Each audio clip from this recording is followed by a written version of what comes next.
Price lord. ಕರ್ತನಾದ ಯೇಸುವಿನ ಹೆಸರಲ್ಲಿ ಎಲ್ಲರಿಗೂ ನನ್ನ ವಂದನೆಗಳು. ಪ್ರೀತಿ ಸ್ವರೂಪನಾದ ನಮ್ಮ ಪರಲೋಕ ತಂದೆ, ಯೇಸುವಿನ ನಾಮದಲ್ಲಿ ಪವಿತ್ರಾತ್ಮನ ಸಹಾಯದೊಂದಿಗೆ ನಿನ್ನ ಪಾದಕ್ಕೆ ನಾವು ಬಂದಿದ್ದೇವೆ ಸ್ವಾಮಿ. ಕರ್ತನೆ, ಒಳ್ಳೆಯ ಸಮಯಕ್ಕಾಗಿ ಸ್ತೋತ್ರ ಕರ್ತನೆ. ವಿಶೇಷವಾಗಿ ಕರ್ತನೆ, ಪ್ರಕಟಣೆ ಪುಸ್ತಕವನ್ನು ಅಧ್ಯಯನ ಮಾಡುವ ಸಂದರ್ಭದಲ್ಲಿ ಪರಲೋಕದ ಜ್ಞಾನವನ್ನು ಪ್ರಕಟಣೆ ಕೊಟ್ಟು ನಡೆಸಬೇಕು ಕರ್ತನೆ ಕೇಳ್ಕೊಳ್ತಾನೆ. ಕರ್ತನೆ, ಜೀವವುಳ್ಳ ವಾಕ್ಯಗಳ ಮೂಲಕವಾಗಿ ನಿನ್ನ ಮಕ್ಕಳಾದ ನಮ್ಮ ಜೊತೆಯಲ್ಲಿ ಕರ್ತನೆ ಸಮಯದಲ್ಲಿ ನೀನು ತಾನೇ ಮಾತನಾಡಬೇಕು ಕರ್ತನೆ ಕೇಳ್ಕೊಡ್ತೇವಪ್ಪ. ನಮ್ಮನ್ನು ತಗ್ಗಿಸಿ ನಿನ್ನ ಪವಿತ್ರವಾದ ಕರೆಗಳಲ್ಲಿ ಈ ಸಮಯ ಒಪ್ಪಿಸಿಕೊಡ್ತೇವೆ ಸ್ವಾಮಿ. ನಿನ್ನ ಚಿತ್ತ ಪ್ರಕಾರವಾಗಿ ನಡೆಸಬೇಕಾಗಿ ನಿನ್ನಲ್ಲಿ ಕರ್ತನೆ ಕೇಳಿಕೊಡ್ತೇವೆ. ಮಾನ ಮಹಿಮೆ ಕರ್ತನೆ ನಿನಗೆ ಮಾತು ಸಸ್ತೇವೆ. ಯೇಸುವಿನ ಹೆಸರಿನಲ್ಲಿ ಬೇಡಿ ಒಂದು ದೇವ ನಮ್ಮ ತಂದೆಯ ದೇವರೇ, amen. Hallelujah, praise the lord. ಪ್ರಿಯರೇ, ಕಳೆದ ಅನೇಕ ದಿವಸಗಳಿಂದ ನಾವು ಪ್ರಕಟಣೆ ಪುಸ್ತಕವನ್ನು ಅಧ್ಯಯನ ಮಾಡ್ತಾ ನಾವು ಬಂದಿದ್ದೇವೆ. ಪ್ರಕಟಣೆ ಪುಸ್ತಕವು ಸತ್ಯವೇದದ 66ನೇ ಪುಸ್ತಕವಾಗಿದೆ. ಅದೇ ರೀತಿಯಲ್ಲಿ ಸತ್ಯವೇದ ಹೊಸ ಒಡಂಬಡಿಕೆಯ 27ನೇ ಪುಸ್ತಕ ಕೂಡ ಆಗಿದೆ. ಇದರಲ್ಲಿ 22 ಅಧ್ಯಾಯಗಳು ಉಂಟು, 404 ವಾಕ್ಯಗಳಿರುವಂಥ ನೋಡ್ತವೆ. ಈ ಪುಸ್ತಕವನ್ನು 3 ವಿಭಾಗಗಳನ್ನಾಗಿ ವಿಂಗಡಿಸಲಾಗಿದೆ. ಪ್ರಕಟಣೆ 1 ಅಧ್ಯಾಯದ 19ನೇ ವಾಕ್ಯದಲ್ಲಿ ಆ ವಿಂಗಡಣೆಗಳನ್ನು ನೋಡ್ತವೆ. ಅಲ್ಲಿ ಈ ರೀತಿಯಲ್ಲಿ ಬರೆಯಲ್ಪಟ್ಟಿದೆ: ನಡೆದ ಸಂಗತಿ, ನಡೆಯುತ್ತಿರುವ ಸಂಗತಿ, ನಡೆಯಬೇಕಾದ ಸಂಗತಿ ಎಂಬುದಾಗಿ. ಅಂದರೆ 1ನೇ ಅಧ್ಯಾಯ ನಡೆದ ಸಂಗತಿ ಆಗಿದೆ, ಅದು 1ನೇ ಭಾಗ. ಅಲ್ಲಿ ಪುನಃಸ್ಥಾನ ಹೊಂದಿದಂಥ ಮಹಿಮಾ ಸ್ವರೂಪನಾದ ಯೇಸು ಕ್ರಿಸ್ತನ ದರ್ಶನ ಅಲ್ಲಿ ಕಾಣ್ತೇವೆ. 2 ಮತ್ತು 3ನೇ ಅಧ್ಯಾಯಗಳು ನಡೆಯುತ್ತಿರುವಂಥ ಸಂಗತಿಗಳಾಗಿದೆ, ಅದು 2ನೇ ಭಾಗವಾಗಿದೆ. ಪ್ರಕಟಣೆ ಪುಸ್ತಕದ 2ನೇ ಭಾಗವಾಗಿದೆ. ಇದು ಸಭಾಕಾಲ ಎಂಬುದನ್ನು ಕಾಣ್ತೇವೆ. 3ನೇ ಭಾಗ 4ನೇ ಅಧ್ಯಾಯದ 1ನೇ ವಾಕ್ಯದಿಂದ 22 ಅಧ್ಯಾಯದ 21 ವಾಕ್ಯದವರೆಗೆ ನಾವು ನೋಡ್ತೇವೆ. ಅಲ್ಲಿ ಎತ್ತಲ್ಪಡುವಿಕೆಯಿಂದ ನಿತ್ಯತೆವರೆಗೆ, ಅಂದರೆ ರ್ಯಾಪ್ಚರ್ ಟು ಇಟರ್ನಿಟಿ, ಅದು 3ನೇ ಭಾಗವಾಗಿ ಅಲ್ಲಿ ನಾವು ಕಾಣ್ತಾ ಇದ್ದೇವೆ ಪ್ರಿಯರೇ. ಅದೇ ರೀತಿಯಲ್ಲಿ ಕಳೆದ ದಿವಸಗಳಲ್ಲಿ ನಾವು ಅನೇಕ ಸಂಗತಿ ಧ್ಯಾನ ಮಾಡಿದ್ದೇವೆ. 21 ಉಪದ್ರವಗಳ ಕುರಿತಾಗಿ, ಅಂದರೆ 7 ವರ್ಷಗಳ ಸಂಕಟ ಕಾಲದ ನಡೀತಕ್ಕಂಥ 21 ಉಪದ್ರವಗಳ ಕುರಿತಾಗಿ ನಾವು ಕಲಿತಾ ಇದ್ದೇವೆ ಪ್ರಿಯರೇ. ಅಂದರೆ ದೇವರ ಕೃಪ, ದೇವರ ಕ್ರೋಧ, ದೇವರ ರೋಷ ಈ ಭೂಮಿಯಲ್ಲಿ ಒಂದು ಸುರಿಸಲ್ಪಡುವಂಥ ದಿವಸಗಳಾಗಿದೆ ಆ 7 ವರ್ಷಗಳ ಕಾಲ. ಆವಾಗ ಇನ್ನೊಂದು ಬದಿಯಲ್ಲಿ ಅಂತ್ಯಕ್ರಿಸ್ತನು, ಅಂದರೆ ಕ್ರಿಸ್ತ ವಿರೋಧಿಯು 10 ದೇಶಗಳ ಸಹಾಯದೊಂದಿಗೆ ಈ ಭೂಮಿಯನ್ನು ಆಳ್ವಿಕೆ ಮಾಡ್ತಾ ಇರ್ತಾನೆ. ಇನ್ನೊಂದು ಕಡೆಯಲ್ಲಿ ಕರ್ತನು ಭೂಮಿಯನ್ನು ಕೆಡವಿ ಭೂಕಂಪಗಳ ಮೂಲಕ, ಬರಗಳ ಮೂಲಕ, ಕ್ಷಾಮಗಳ ಮೂಲಕ, ಬೇರೆ ಬೇರೆ ರೀತಿಯ ಉಪದ್ರವಗಳ ಮೂಲಕವಾಗಿ ಈ ಭೂಮಿಯನ್ನು ಕೆಡವಿ ಅದನ್ನು ಪರಿಪೂರ್ಣವಾಗಿ ನಾಶಪಡಿಸಿ ಶುದ್ಧೀಕರಿಸಿ ಒಂದು ವಿಮೋಚನೆ ಒಂದು ದಿವಸಕ್ಕಾಗಿ, ಅಂದರೆ ಈ 1000 ವರ್ಷದ ಮಿಲಿನಿಯಂ ಗೋಸ್ಕರ ಆಳ್ವಿಕೆಗೋಸ್ಕರವಾಗಿ ಆತನು ಅದನ್ನು ಶುದ್ಧೀಕರಿಸಿ ಸಿದ್ಧಪಡಿಸ್ತಾನೆಂಬುದಾಗಿ ನಾವು ಕಲಿತಾ ಬಂದಿದ್ದೇವೆ ಪ್ರಿಯರೇ. ನಾವು 1ನೇ ಉಪದ್ರವದಲ್ಲಿ ಕಲಿತೇವೆ. 6ನೇ ಅಧ್ಯಾಯದ 1 ಮತ್ತು 2ನೇ ವಾಕ್ಯದಲ್ಲಿ ಅಲ್ಲಿ ಬಿಳಿ ಕುದುರೆ, ಆ ಮೊದಲನೇ ಮುದ್ರೆ ಒಡೆಯುವಾಗೆ ಸ್ವಾಮಿ ಬಿಳಿ ಕುದುರೆ ಕಾಣಿಸಿತು. ಬಿಳಿ ಕುದುರೆಯಲ್ಲಿ ಒಬ್ಬ ಆತನನ್ನು ಕಾಣ್ತೇವೆ. ಆತನು ಅಂದರೆ ಈ ಒಂದು ಅಂತ್ಯಕ್ರಿಸ್ತನ ಒಂದು ಆಗಮನವನ್ನು, ಬಹಿರಂಗವಾದ ಆಗಮನವನ್ನು ಅಲ್ಲಿ ನಾವು ಕಾಣ್ತೇವೆ ಪ್ರಿಯರೇ. 2ನೇ ಮುದ್ರೆ ಹೊಡೆಯುವಾಗ, ಅಂದರೆ 3 ಮತ್ತು 4ನೇ ವಾಕ್ಯದಲ್ಲಿ ಓದ್ತೇವೆ, ಅಲ್ಲಿ ಕೆಂಪು ಕುದುರೆಯು ಅಲ್ಲಿ ಬರುವುದನ್ನು ಕಾಣ್ತೇವೆ. ಕೆಂಪು ಎಂಬುವಂಥದ್ದು ರಕ್ತಪಾತವನ್ನು ಸೂಚಿಸ್ತದೆ. ಮಾತ್ರವಲ್ಲದೆ ಅವನಿಗೆ ಒಂದು ಕತ್ತಿ ಕೊಡಲ್ಪಟ್ಟಿತ್ತು, ಮತ್ತು ಒಬ್ಬರಿಗೊಬ್ಬರು ಕೊಲ್ಲುವುದಕ್ಕೆ ಅಪ್ಪಣೆ ಕೊಡಲ್ಪಟ್ಟಿತ್ತು. ಮಾತ್ರವಲ್ಲ, ಭೂಮಿಯ ಮೇಲಿನ ಸಮಾಧಾನವನ್ನು ತೆಗೆಯಲ್ಪಟ್ಟಿತ್ತು ಎಂಬುದು ಕೂಡ ಅಲ್ಲಿ ನಾವು ಕಾಣ್ತೇವೆ ಪ್ರಿಯರೇ. ಅದೇ ರೀತಿ 3ನೇ ಮುದ್ರೆ ಹೊಡೆಯುವಾಗ, ಅಂದರೆ 5 ಮತ್ತು 6ನೇ ವಾಕ್ಯದಲ್ಲಿ ನಾವು ಕಾಣ್ತೇವೆ, ಕಪ್ಪು ಕುದುರೆಯು ಅಲ್ಲಿ ಬರುವಂಥದ್ದನ್ನು ಕಾಣ್ತೇವೆ. ಕಪ್ಪು ಎಂಬುವಂಥದ್ದು ಕ್ಷಾಮವನ್ನು ಸೂಚಿಸುವಂಥದ್ದು. ಆ ಸಮಯದಲ್ಲಿ ಭಯಂಕರವಾದ ಕ್ಷಾಮವನ್ನು ಅಲ್ಲಿ ನಾವು ಕಾಣಲಿಕ್ಕೆ ಸಾಧ್ಯ. 4ನೇ ಕುದುರೆ 7 ಮತ್ತು 8ನೇ ವಾಕ್ಯದಲ್ಲಿ ನಾವು ಓದ್ತೇವೆ, ಅದು ಬೂದಿ ಬಣ್ಣದ ಕುದುರೆ. ಬೂದಿ ಬಣ್ಣ ಎಂಬುವಂಥದ್ದು ಮರಣದ ಸೂಚನೆಯಾಗಿದೆ, ಮರಣದ ಗುರುತೆ ಮತ್ತು ತಿಳ್ಕೊಳ್ತೇವೆ. 4 ವಿಧದ ಉಪದ್ರವಗಳು: ಖಡ್ಗ, ಮಾತ್ರವಲ್ಲ ಅಂಟು ರೋಗ, ಮಾತ್ರವಲ್ಲದೆ ಬರ ಮತ್ತು ಕಾಡು ಮೃಗಗಳ ಮೂಲಕವಾಗಿ 4 ವಿಧದ ಉಪದ್ರವಗಳ ಮೂಲಕ ಲೋಕದಲ್ಲಿ ದೇವರು ಉಪದ್ರವ ಕೊಟ್ಟು ಅನೇಕ ಜನರು ಅದರ ಮೂಲಕ ಸಾಯುವಂಥದ್ದನ್ನು ಕೂಡ ನಾವು ಕಾಣ್ತೇವೆ. 5ನೇ ಒಂದು ಮುದ್ರೆ ಹೊಡೆಯುವಾಗ, ಪ್ರಕಟಣೆ 6, 9ರಿಂದ 11ನೇ ವಾಕ್ಯದಲ್ಲಿ ಓದ್ತೇವೆ, ಅನೇಕರು, ಒಂದು ಗುಂಪು ಜನರು ಕ್ರೈಸ್ತ ವಿಶ್ವಾಸಿಗಳ ರಕ್ತ ಸಾಕ್ಷಿಗಳಾಗಿ ಸಾಯುವುದನ್ನು ನಾವಲ್ಲಿ ಕಾಣ್ತೇವೆ ಪ್ರಿಯರೇ. 6ನೇ ಮುದ್ರೆ 6ನೇ ಅಧ್ಯಾಯದ ಪ್ರಕಟಣೆ 12-17 ವಾಕ್ಯದಲ್ಲಿ ಓದ್ತೇವೆ, 7 ವಿಧವಾದ ಉಪದ್ರವಗಳು ಆ ಸಮಯದಲ್ಲಿ ಪ್ರಕಟ ಆಗ್ತವೆ ಎಂಬುದಾಗಿ ಕಂಡಿದ್ದೇವೆ. ಆದರೆ 1ನೇದು ಮಹಾಭೂಕಂಪ ಆಗುತ್ತದೆ. ಸೂರ್ಯನು ಕರಿಕಂಬಳಿಂತೆ ಕಪ್ಪಾದನು, ಚಂದ್ರನು ರಕ್ತದಂತೆ ಕೆಂಪಾದನು. ಮಾತ್ರವಲ್ಲ, ಅತ್ತಿ ಮರವು ಕಾಯಿಗಳು ಉದುರಿಸುವ ಪ್ರಕಾರ ಆಕಾಶ ನಕ್ಷತ್ರಗಳು ಕೆಳಗೆ ಬಿದ್ದವು ಎಂಬುದಾಗಿ ನೋಡುತ್ತೇವೆ. ನಂತರವಾಗಿ ಆಕಾಶ ಸುರುಳಿಯಂತೆ ಸುತ್ತಿ ಹೊಗೆ ಬಿಟ್ಟಿದೆ ಎಂಬುದಾಗಿ ನೋಡ್ತೇವೆ ನಾವು. 6ನೇದಾಗಿ ಬೆಟ್ಟಗಳು ಸ್ಥಳ ಬಿಟ್ಟು ಚಲಿಸಿದವು. 7ನೇದಾಗಿ ದ್ವೀಪಗಳು ಸ್ಥಳಗಳು ಬಿಟ್ಟು ಚಲಿಸುವಂಥದ್ದನ್ನು ಕಾಣ್ತೇವೆ ಪ್ರಿಯರೇ. ಮಾತ್ರವಲ್ಲ, 6 ಮತ್ತು 7ನೇ ಮುದ್ರೆ ಮಧ್ಯದಲ್ಲಿ 7ನೇ ಅಧ್ಯಾಯ ಬರ್ತದೆ. ಅದರ 12 ವಾಕ್ಯಗಳುಂಟು. ಅಲ್ಲಿ ಕೂಡ 2 ಕಾರ್ಯ ನಾವು ಕಂಡಿದ್ದೇವೆ. 1 ಮತ್ತು 2 ವಾಕ್ಯದಲ್ಲಿ ಗಾಳಿಗಳನ್ನು ಹಿಡಿದಿರುವಂಥ ದೂತರು, 4 ದಿಕ್ಕಿನ ಗಾಳಿಗಳನ್ನು ಹಿಡಿದಿರುವಂಥ ದೂತರುಗಳು ಅವರಿಗೆ ಅಪ್ಪಣೆ ಆಗ್ತದೆ ಅಂತಂದರೆ ಈ ಮರಗಳ ಮೇಲಾಗಲಿ ಭೂಮಿಯ ಮೇಲಾಗಲಿ ಈ ಗಾಳಿ ಬೀಸಕೂಡದೆಂಬ ಅಪ್ಪಣೆ ಆಯಿತು ಎಂಬುದಾಗಿ. ಆದರೆ ಅದಕ್ಕಿಂತ ಮುಂಚೆ ಒಂದು ಕಾರ್ಯವನ್ನು ಅವರಿಗೆ ಮಾಡುವುದಕ್ಕಾಗಿ ಅಪ್ಪಣೆ ಆಗ್ತದೆ. 1,44,000 ಮಂದಿಯ ಹಣೆಗೆ ದೇವರ ಮುದ್ರೆಯನ್ನು ಅವರಿಗೆ ಒತ್ತುವಂಥದ್ದನ್ನು ನಾವು ಅಲ್ಲಿ ಕಾಣ್ತೇವೆ. ಇವರು ಯಾರೆಂದರೆ ಯೆಹೂದ್ಯರಿಂದ ರಕ್ಷಣೆ ಹೊಂದಿದವರು. ಮಾತ್ರವಲ್ಲ, ಅವರು ಸಂಕಟ ಕಾಲದ ಮಧ್ಯದಲ್ಲಿ ಅವರು ಎತ್ತಲ್ಪಡ್ತಾರೆ, ರ್ಯಾಪ್ಚರ್ ಆಗಿ ಪರಲೋಕಕ್ಕೆ ಹೋಗುತ್ತಾರೆ ಎಂಬುದನ್ನು ಕಲಿತುಕೊಂಡೆವು. 9ರಿಂದ 17 ವಾಕ್ಯದಲ್ಲಿ ಒಂದು ಮಹಾ ಸಮೂಹ ಜನಸಂಖ್ಯೆ, ಈ ಕುಲ ಭಾಷೆಗಳಿಂದ ರಕ್ಷಿಸಲ್ಪಟ್ಟಂಥ ಜನರು ಅವರು ಕೂಡ ಒಂದು ಪರಲೋಕಕ್ಕೆ ಎತ್ತಲ್ಪಡುವಂಥದ್ದನ್ನು ನಾವು ಧ್ಯಾನ ಮಾಡಿದ್ದೇವೆ. 7ನೇ ಮುದ್ರೆಯನ್ನು ನಾವು ನೋಡುವಾಗ ನಾವು ಪ್ರಕಟಣೆ ಪುಸ್ತಕ 8ನೇ ಅಧ್ಯಾಯ 1ರಿಂದ 6ನೇ ವಾಕ್ಯದ ನೋಡಿದ್ದೇವೆ. 6 ಸಂಗತಿಗಳಲ್ಲಿ ಪ್ರಕಟ ಆಗ್ತವೆ ಪ್ರಿಯರೇ. 1ನೇದಾಗಿ ನಾವು ನೋಡಿದ್ದೇವೆ, ಅರ್ಧ ಗಂಟೆಗಳ ಕಾಲ ಪರಲೋಕದಲ್ಲಿ ನಿಶ್ಶಬ್ದವಾಗುತ್ತದೆ. 2ನೇದಾಗಿ ದೇವರ ಸಮ್ಮುಖ ನಿಲ್ಲುವಂಥ 7 ಜನ ದೂತರಲ್ಲಿ ಪ್ರಕಟ ಆಗುವುದು ಕಾಣ್ತೇವೆ. 3ನೇದಾಗಿ ಈ ದೂತರಿಗೆ 7 ತುತ್ತೂರಿಗಳು ಕೊಲ್ಲಲ್ಪಡುವಂಥದ್ದು ಕಂಡಿದ್ದೇವೆ. 4ನೇದಾಗಿ 3 ಮತ್ತು 4ನೇ ವಾಕ್ಯದಲ್ಲಿ ಯೇಸು ಕ್ರಿಸ್ತನ ಯಾಜಕೀಯ ಸೇವೆಯ ಗುರುತಾಗಿ ಅಲ್ಲಿ ದೂತ ನಿಂತಿರುವಂಥದ್ದನ್ನು ಯಜ್ಞವೇದಿಯ ಬಳಿಯಲ್ಲಿ, ಮಾತ್ರವಲ್ಲ ಈ ಒಂದು ಚಿನ್ನ ಧೂಪಾರತಿ ಆತನ ಬಳಿಯಲ್ಲಿ ಇರುವಂಥದ್ದನ್ನು ಕಂಡಿದ್ದೇವೆ. ಮತ್ತು 4ನೇದಾಗಿ ಅಲ್ಲಿ ನಾವು ಕಂಡಿದ್ದೇವೇನೆಂದರೆ, ಈ ದೂತನು ಏನು ಮಾಡ್ತಾನೆ ಅಂದರೆ, ಚಿನ್ನದ ಧೂಪಾರತಿಯಲ್ಲಿ ಈ ಯಜ್ಞವೇದಿಯ ಖಂಡಗಳನ್ನು ತುಂಬಿಸಿ ಭೂಮಿಗೆ ಆತನು ಬಿಸಾಡಿದ. ಆ ಸಮಯದಲ್ಲಿ 4 ವಿಧವಾದ ಉಪದ್ರವ ಸಂಭವಿಸುತ್ತದೆ. ವಾಣಿಗಳು, ಮಿಂಚುಗಳು, ಗುಡುಗುಗಳು, ಭೂಕಂಪ ಉಂಟಾಗುವಂಥದ್ದನ್ನು ನಾವು ಕಂಡಿದ್ದೇವೆ ಪ್ರಿಯರೇ. ಮತ್ತು 6ನೇದಾಗಿ ಅಲ್ಲಿ ನಡೆಯುವಂಥ ಕಾರ್ಯ, 7 ಜನ ದೂತರು ತುತ್ತೂರಿಗಳನ್ನು ತಮ್ಮ ಕೈಯಲ್ಲಿ ತೆಗೆದುಕೊಂಡು ಊದುವುದಕ್ಕಾಗಿ ಸಿದ್ಧತೆ ಮಾಡಿಕೊಳ್ಳುವಂಥದ್ದನ್ನು ನಾವು ಕಂಡಿದ್ದೇವೆ ಪ್ರಿಯರೇ.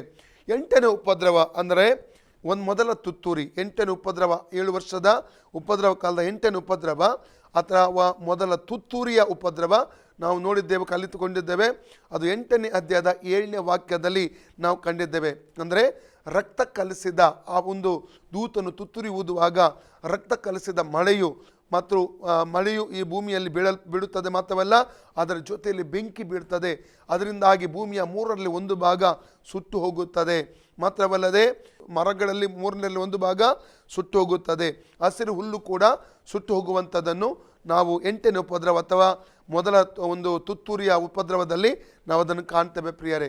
9ನೇದಾಗಿ 8 ಮತ್ತು 9ನೇ ವಾಕ್ಯದಲ್ಲಿ ಅದು 9ನೇ ಉಪದ್ರವ. ಮಾತ್ರವಲ್ಲ, ಅದು 2ನೇ ತುತ್ತೂರಿಯ ಉಪದ್ರವ ಕೂಡ ಆಗಿದೆ ಪ್ರಿಯರೇ. 2ನೇ ದೂತನು ತುತ್ತೂರಿ ಊದುವಂಥ ಸಂದರ್ಭದಲ್ಲಿ ಪ್ರಕಟ ಆಗುವಂಥ ಒಂದು ಉಪದ್ರವ ನಾವು ಕಂಡಿದ್ದೇವೆ.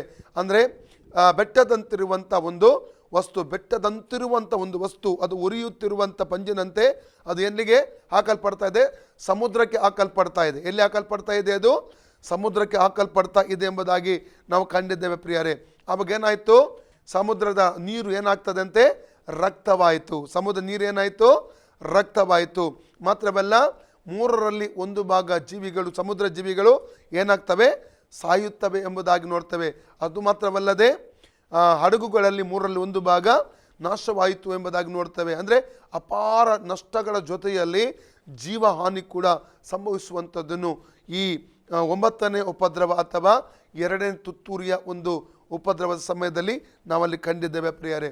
10ನೇ ಉಪದ್ರವ ಅಥವಾ 3ನೇ ತುತ್ತೂರಿಯ ಒಂದು ಮೂಲಕ ಬರುವಂಥ ಉಪದ್ರವ ಇವತ್ತು ನಾವು ಧ್ಯಾನ ಮಾಡಲಿಕ್ಕೆ ಹೋಗ್ತಾ ಇದ್ದೇವೆ.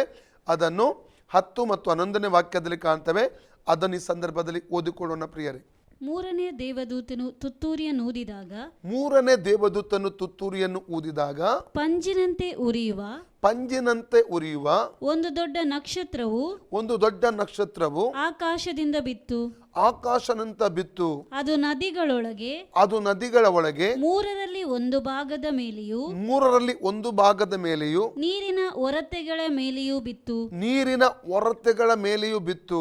ಆ ನಕ್ಷತ್ರಕ್ಕೆ ಮಾಚಿಪತ್ರೆ ಎಂಬುದಾಗಿ ಹೆಸರು. ನೀರೊಳಗೆ 3ರಲ್ಲಿ 1 ಭಾಗ ಮಾಚಿಪತ್ರೆಯಂತೆ ಕಹಿಯಾಯಿತು. ಆ ನೀರು ವಿಷವಾದ್ದರಿಂದ ಮನುಷ್ಯರಲ್ಲಿ ಅನೇಕರು ಸತ್ತರು. ಇಲ್ಲಿ ನಾವು ಕಾಣ್ತೇವೆ, ಒಂದರ ನಂತರ ಒಂದು 7 ವರ್ಷಗಳ ಅವಧಿಯಲ್ಲಿ ಉಪದ್ರವಗಳು ಸತತವಾಗಿ ಲೋಕದಲ್ಲಿ ಬರುತ್ತಲೇ ಇರುವಂಥದ್ದನ್ನು ನಾವು ಕಾಣ್ತಾ ಇದ್ದೇವೆ. ಅದರಿಂದಾಗಿ ಅನೇಕ ಲಕ್ಷೋಪಲಕ್ಷ ಕೋಟ್ಯಾನುಕೋಟಿ ಜನರು ಸಾಯ್ತಾ ಇರುವಂಥದ್ದನ್ನು ಈ ಉಪದ್ರವಗಳ ಮೂಲಕವಾಗಿ ನಾವಿಲ್ಲಿ ಕಾಣ್ತಾ ಇದ್ದೇವೆ ಪ್ರಿಯರೇ. ಅಂದರೆ ಒಂದು ಭೂಮಿಯ ಮೇಲೆ, ಕೆಲವೊಮ್ಮೆ ಸಮುದ್ರದ ಮೇಲೆ ಬೇರೆ ಬೇರೆ ವಿಧವಾಗಿ ಉಪದ್ರವಗಳು ಬರುವಂಥದ್ದನ್ನು ನಾವು ಕಾಣ್ತಾ ಬಂದಿದ್ದೇವೆ. ಕ್ಷಾಮ ಆಗಿರ್ಬೋದು, ಕಾಡು ಮೃಗಗಳ ಉಪದ್ರವ ಆಗಿರ್ಬೋದು, ಅಥವಾ ಪರಸ್ಪರ ಯುದ್ಧಗಳು, ಕತ್ತಿಯ ಮೂಲಕ ಬರುವಂಥ ಉಪದ್ರವ ಆಗಿರ್ಬೋದು. ಅನೇಕ ಜನರು ಆ ಸಮಯದಲ್ಲಿ ಸಾಯುವುದನ್ನು ನಾವಿಲ್ಲಿ ಕಾಣಲಿಕ್ಕೆ ನಮಗೆ ಸಾಧ್ಯವಾಗ್ತದೆ. ಆದರೆ ನಾನು ಪ್ರತಿ ಸಲ ಈ ಉಪದ್ರವಗಳ ಬಗ್ಗೆ ಕಲಿಸುವಾಗ ಯಾಕೆ ಎಂಬುದಾಗಿ ನಾನು ನಿಮಗೆ ಕಲಿಸಿಕೊಡ್ತಾ ಇದ್ದೇನೆ ಪ್ರಿಯರೇ. ಯಾಕೆ ಉಪದ್ರವ ಎಂಬುದಾಗಿ ಅಂದರೆ ದೇವರ ರೋಷವು ಈ ಭೂಮಿಯಲ್ಲಿ ಸುರಿಸಲ್ಪಡುವ ಒಂದು ಸಮಯವಾಗಿದೆ. ಜನರು ಏನು ಮಾಡಿದರು, ತಮ್ಮ ಸೃಷ್ಟಿಕರ್ತನನ್ನು ಕೊಡತಕ್ಕಂಥ ಘನತೆ, ಕೊಡತಕ್ಕಂಥ ಮಹಿಮೆಯನ್ನು ಕೊಡದೆ ಅವರೇನು ಮಾಡಿದರು, ಸೃಷ್ಟಿಗಳನ್ನು ಆರಾಧಿಸಿದರು.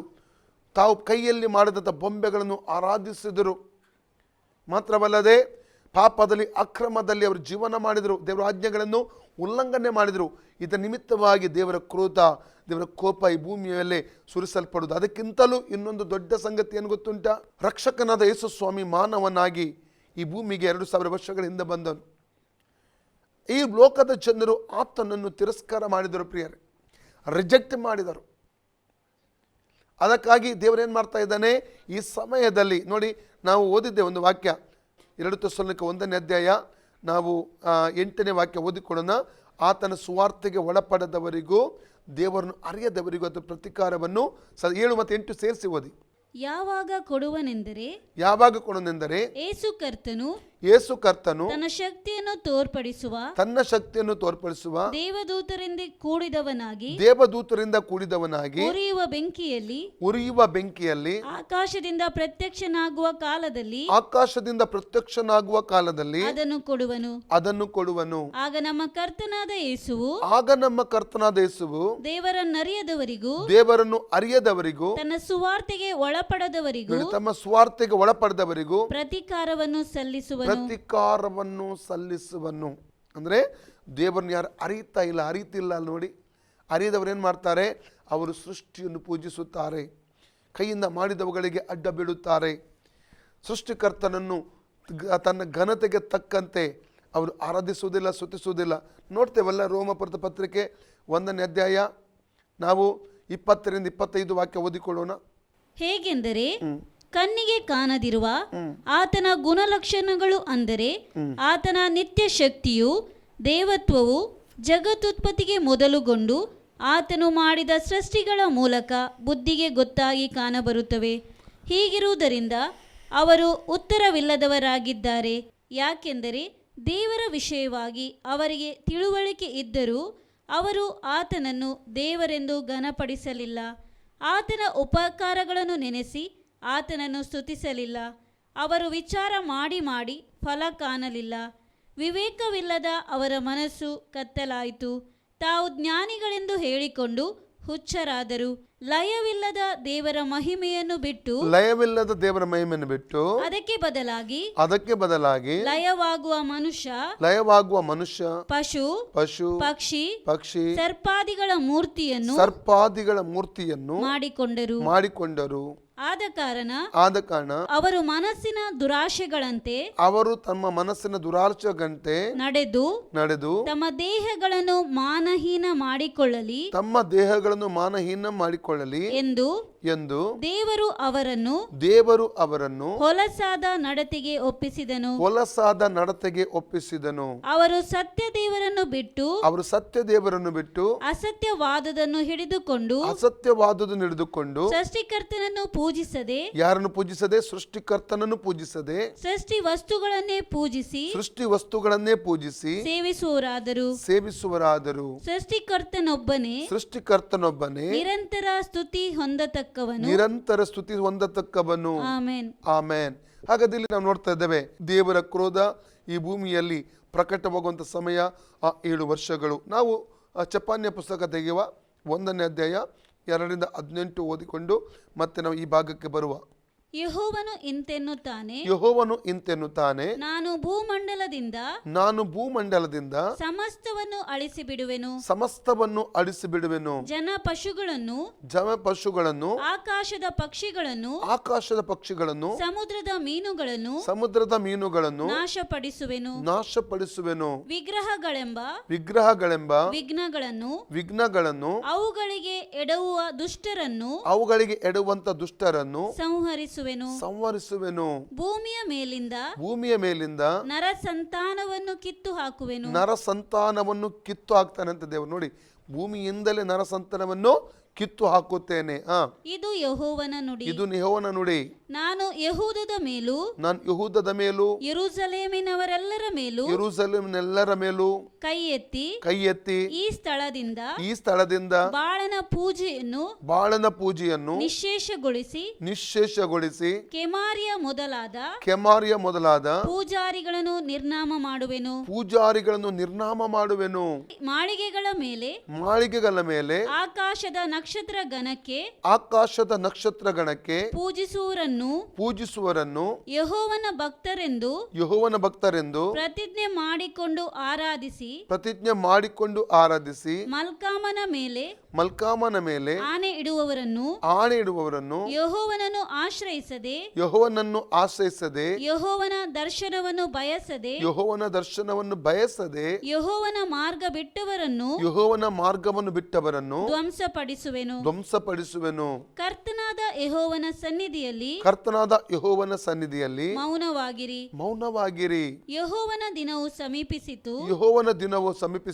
ಯೆಹೋವನು ಯಜ್ಞದ ಔತಣವನ್ನು ಸಿದ್ಧಪಡಿಸಿದ್ದಾನೆ. ಕರೆದವರನ್ನು ಮಡಿ ಮಾಡಿದ್ದಾನೆ. ಯೆಹೋವನ ಆ ಯಜ್ಞ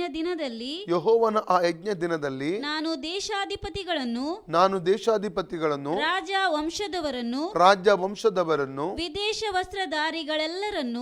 ವಸ್ತ್ರಧಾರಿಗಳೆಲ್ಲರನ್ನು ದಂಡಿಸುವೆನು. ಹೊಸ್ತಿಲಹಾರಿ ನುಗ್ಗಿ ಮೋಸ ಹಿಂಸೆಗಳಿಂದ ದೋಚಿದ್ದನ್ನು ತನ್ನ ಒಡೆಯನ ಮನೆಯೊಳಗೆ ತುಂಬಿಸುವರೆಲ್ಲರನ್ನು ಆ ದಿನದಲ್ಲಿ ದಂಡಿಸುವೆನು. ಆ ದಿನ ಅಂದ್ರೆ ಯಾವಾಗ? ಉಪದ್ರವ ಕಾಲ 7 ವರ್ಷದ್ದು. ಅದೇ ದಿನದಲ್ಲಿ ಮೀನು ಬಾಗಿಲಿಂದ ಕೂಗಾಟ, ಎರಡನೇ ಕೇರಿಯಿಂದ ಗೋಳಾಟ, ಗುಡ್ಡಗಳ ಮೇಲಿಂದ ದಡಂ ಎನ್ನುವ ಶಬ್ದ, ಅಂತೂ ದೊಡ್ಡ ಗದ್ದಲವಾಗುವುದು. ಇದು ಯೆಹೋವನ ನುಡಿ. ಒರಳ ಕೇಲಿಯವರೇ ಕಿರಿಚಿರಿ. ಎಲ್ಲ ಸಾಹುಕಾರರು ಹಾಳಾದರು. ಹೊರೆ ಬೆಳ್ಳಿಯವರೆಲ್ಲರೂ ನಾಶವಾದರು. ಆ ಕಾಲದಲ್ಲಿ ನಾನು ದೀಪಗಳನ್ನು ಹಿಡಿದು ಯೆರೂಸಲೇಮನ್ನೆಲ್ಲ ಹುಡುಕಿ ಬಿಡುವೆನು. ಯೆಹೋವನು ಮೇಲನ್ನಾಗಲಿ ಕೇಡನ್ನಾಗಲಿ ಮಾಡನು ಎಂದು ಮನಸ್ಸಿನೊಳಗೆ ಅಂದುಕೊಳ್ಳುವರಾಗಿ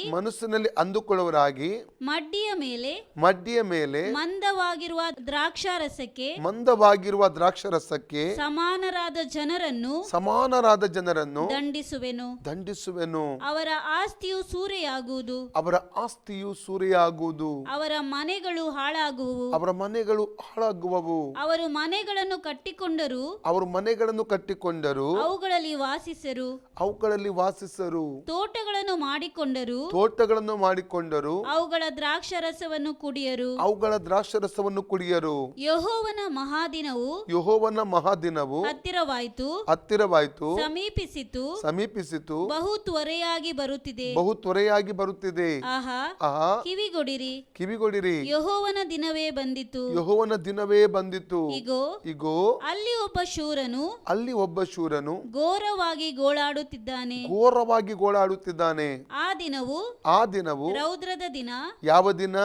7 ವರ್ಷಗಳ ಸಂಕಟ ಕಾಲ, 7 years ಟ್ರಿಬ್ಯುಲೇಷನ್ ಪೀರಿಯಡ್, ಸಂಕಟದ ದಿನ ಅದು. Praise God.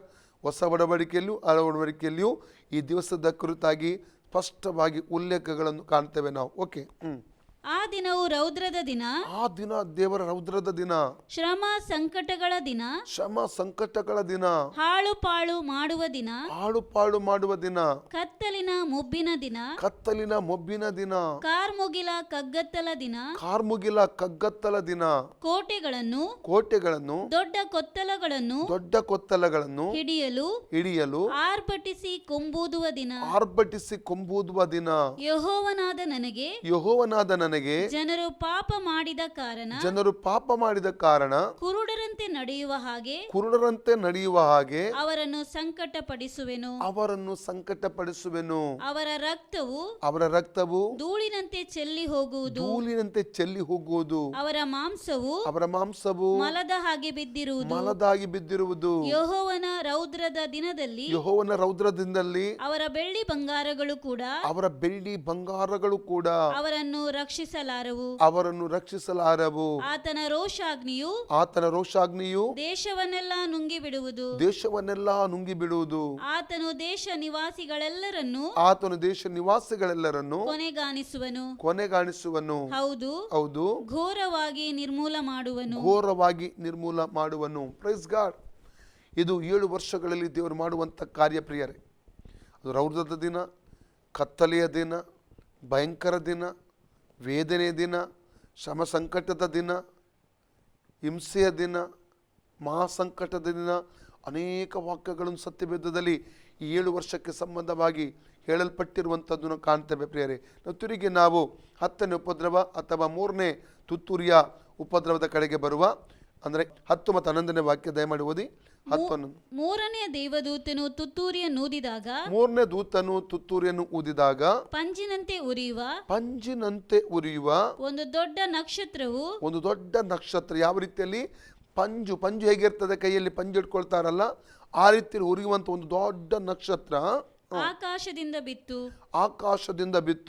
ಅದು ನದಿಗಳೊಳಗೆ. ಅದು ಎಲ್ಲಿ ಬೀಳ್ತದೆ ನಕ್ಷತ್ರ? ದೇವರಿಗೊಂದು ಟಾರ್ಗೆಟ್ ಇದೆ ಪ್ರಿಯರೇ. ಸುಮ್ಮನೆ ಏನೋ ಬೇಡಿಸಿ ಸುಮ್ಮನೆ ಎಲ್ಲಿಯೋ ಒಂದು ಗುಂಡು ಹೊಡೆದು ಏನೋ ಒಂದು ಇದು ಹಾಳು ಮಾಡ್ಲಿಕ್ಕೆ ಹೋಗ್ತಾ ಇಲ್ಲ. ದೇವರಿಗೆ ಟಾರ್ಗೆಟ್ ಇದೆ. ನೀವು ಚೆನ್ನಾಗಿ ನೋಡಿ, 7ನೇ ವಾಕ್ಯದಲ್ಲಿ ಮೊದಲ ತುತ್ತೂರಿ ಅಥವಾ 8ನೇ ಉಪದ್ರವದ ಬಗ್ಗೆ ನಾವು ನೋಡುವಾಗ ದೇವರಿಗೆ ಟಾರ್ಗೆಟ್ ಎಲ್ಲಿತ್ತು? ಭೂಮಿ ಆಗಿತ್ತು. ದೇವರಿಗೆ ಟಾರ್ಗೆಟ್ ಭೂಮಿಯ 3ರಲ್ಲಿ 1 ಭಾಗ ಟಾರ್ಗೆಟ್ ಆಗಿತ್ತು. ಈ ಭೂಮಿ ಮೇಲೆ ಏನು ಬೀಳ್ತಾ ಇದೆ? ಈ ರಕ್ತದಲ್ಲಿ ಕಲಸಿದಂಥ ಆನೆಕಲ್ಲಿನ ಮಳೆ ಬೀಳ್ತಾ ಇದೆ, ಜೊತೆಯಲ್ಲಿ ಬೆಂಕಿ ಬೀಳ್ತಾ ಇದೆ. ದೇವರಿಗೆ ಟಾರ್ಗೆಟ್ ಏನಾಗಿತ್ತು? ಭೂಮಿಯ 3ರಲ್ಲಿ 1 ಭಾಗ ಸುಟ್ಟು ಹೋಗಬೇಕಾಗಿತ್ತು. ಮಾತ್ರವಲ್ಲ, ಮರಗಳಲ್ಲಿ 3ರಲ್ಲಿ 1 ಭಾಗ ಏನಾಯ್ತಂತೆ? ಸುಟ್ಟು ಹೋಯ್ತು. ಹುಲ್ಲು ಕೂಡ ಏನಾಯ್ತಂತೆ? ಭೂಮಿಯ ಸುಟ್ಟು ಹೋಯ್ತು ಎಂಬುದಾಗಿ ಅಲ್ಲಿ ನಾವು ಕಾಣ್ತಾ ಇದ್ದೇವೆ ಪ್ರಿಯ. ದೇವರ ಟಾರ್ಗೆಟ್, ಒಂದು ಗುರಿಯೊಂದಿಗೆ, ಟಾರ್ಗೆಟ್ ಒಂದಿಗೆ ಆ 7 ವರ್ಷಗಳ ದೇವರು ಕೆಲಸ ಮಾಡ್ತಾನೆ. ಅಥವಾ 9ನೇ ಉಪದ್ರವ 8 ಮತ್ತು 9ನೇ ವಾಕ್ಯದಲ್ಲಿ ಕೂಡ ನಾವು ನೋಡಿದೆವು. ಬೆಟ್ಟದಂದಿರುವಂಥ ಉರಿಯುವಂಥ ವಸ್ತು, ಬೆಟ್ಟದಾಗಿ ಅದು ಉರಿತಾ ಇದೆ ಅಂತೆ. ಅದು ಎಲ್ಲಿ ಬೀಳ್ತದೆ? ಸಮುದ್ರದಲ್ಲಿ ಬೀಳ್ತದೆ. ದೇವರಿಗೆ ಟಾರ್ಗೆಟ್ ಏನು ಈಗ? ಸಮುದ್ರ ಟಾರ್ಗೆಟ್. ಎಲ್ಲಿ ಕೂಡ ಮನುಷ್ಯ ಭೂಮಿಯಲ್ಲಿ ಉಪದ್ರವದ ಸಮುದ್ರದ ಮಧ್ಯದಲ್ಲಿ ಹೋದ್ರು, ಬೋಟಲ್ಲಿಯೋ ಸ್ವಲ್ಪ ರಕ್ಷಣೆ ಪಡ್ಕೊಳ್ಳೋಣ, ಒಂದು ಲಾಂಚು ಬಾಡಿಗೆ ಪಡ್ಕೊಂಡು ಹಣವಂತವ್ರು ಏನು ಮಾಡ್ತಾರೆ? ಒಳ್ಳೊಳ್ಳೆ ಬೋಟ್ಗಳನ್ನು ತಗೊಂಡು ಹೋಗ್ಬೋದು.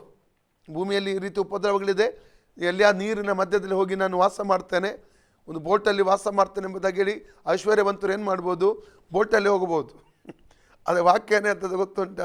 ಆ ಸಮುದ್ರದ ಮೇಲೆ ಕೂಡ ದೇವರ ನ್ಯಾಯ ತೀರ್ಪು ಪ್ರಕಟ ಆಗ್ತದಂತೆ. ಅದೇನಾಯಿತು? ಅಪ್ಪ, ಬೆಟ್ಟದಂತಿರುವಂಥ ಉರಿಯುವಂಥ ಒಂದು ವಸ್ತು ಸಮುದ್ರದ ಮೇಲೆ ಬಿದ್ದಾಗ ಅದೇನಾಗ್ತಾ ಇದೆ? ರಕ್ತವಾಯ್ತಂತೆ ನೀರು. ಹೌದಲ್ಲ? ನೀರು ಏನಾಯ್ತು? ಎಲ್ಲ ಸಮುದ್ರ ನೀರು 3ರಲ್ಲಿ 1 ಭಾಗ ರಕ್ತವಾಯಿತು. ಎರಡನೇದಾಗಿ ಸಮುದ್ರದಲ್ಲಿರುವಂಥ 3ರಲ್ಲಿ 1 ಭಾಗ ಜೀವಿಗಳು ಸತ್ತು ಹೋದವು. ಮೀನುಗಳೆಲ್ಲ 3ರಲ್ಲಿ 1 ಭಾಗ ಸತ್ತು ಹೋಗುತ್ತವೆ. ಮೂರನೇದಾಗಿ ಏನಾಯಿತು? ಹಡಗುಗಳಲ್ಲಿ 3ರಲ್ಲಿ 1 ಭಾಗ ನಾಶವಾಗ್ತಾ ಇದೆ. ಎಷ್ಟೋ ಜನರು ನಾನು ಎಣಿಸ್ತೇನೆ ಹೆಂಗಿದೆ ದೇವರ ಟಾರ್ಗೆಟ್ನು ತಪ್ಪಿಸಿಕೊಳ್ಳಿಕ್ಕೆ ಆಗಲ್ಲ. 139 ಕೀರ್ತನೆ 1ರಿಂದ 11 ವಾಕ್ಯ ಓದಿದ್ರೆ, ನಿನ್ನ ಕಣ್ಣಿಗೆ ಮರೆಯಾಗಿ ನಾನು ಎಲ್ಲಿಗೆ ತಪ್ಪಿಸಿಕೊಳ್ಳಲಿ ಅಂತ ಭಕ್ತನು ಅಲ್ಲಿ ಹಾಡ್ತಾ ಇರುವಂಥದ್ದು ಕಾಣ್ತೇವೆ ನಾವು. ದೇವರ ದೃಷ್ಟಿಗೆ ಮರೆಯಾಗಿ ತಪ್ಪಿಸಿಕೊಳ್ಳಿಕ್ಕೆ ಎಲ್ಲಿ ಕೂಡ ಸಾಧ್ಯ ಇಲ್ಲ. ಅವನು ಹೇಳ್ತಾನೆ, ನನ್ನ ರೆಕ್ಕೆಯನ್ನು ಕಟ್ಟಿಕೊಂಡು ನಾನು ಆಕಾಶಕ್ಕೆ ಹಾರಿದ್ರು ಅಲ್ಲಿ ನೀನಿರ್ತಿ ಅಂತ ಹೇಳ್ತಾನೆ, ಪಾತಾಳಕ್ಕೆ ಹೋದ್ರು ಅಲ್ಲಿ ನೀನಿರ್ತಿ. ದೇವರ ದೃಷ್ಟಿಗೆ ತಪ್ಪಿಸಿ ಎಲ್ಲಿ ಯಾವ ಮನುಷ್ಯನೂ ಓಡಿ ಹೋಗೋದಕ್ಕೆ ಸಾಧ್ಯವಿಲ್ಲ. ಒಂದು ವೇಳೆ ಭೂಮಿಯಲ್ಲಿ ಉಪದ್ರವ ಇರುವ ನಿಮಿತ್ತ ನಾವು ಬೋಟ್ಗಳಲ್ಲಿ ಹೋಗ್ತೇವೆ, ಲಾಂಚ್ಗಳಲ್ಲಿ ಹೋಗ್ತೇವೆ, ದೋಣಿಗಳಲ್ಲಿ ಹೋಗ್ತೇವೆ, ಸ್ವಲ್ಪ ಸಮಯ ಅಲ್ಲಿ ವಿಶ್ರಮಿಸಿಕೊಳ್ತೇವೆ. ಒಂದು ಯಾರಾದರೂ ಹೋಗುವುದಾದರೆ ದೊಡ್ಡ ತಪ್ಪು ಪ್ರಿಯರೇ, ಅದು ದೊಡ್ಡ ಮೋಸವಾಗಿದೆ, ಅದು ದೊಡ್ಡ ವಂಚನೆ ಆಗಿ ಕಾರಣ.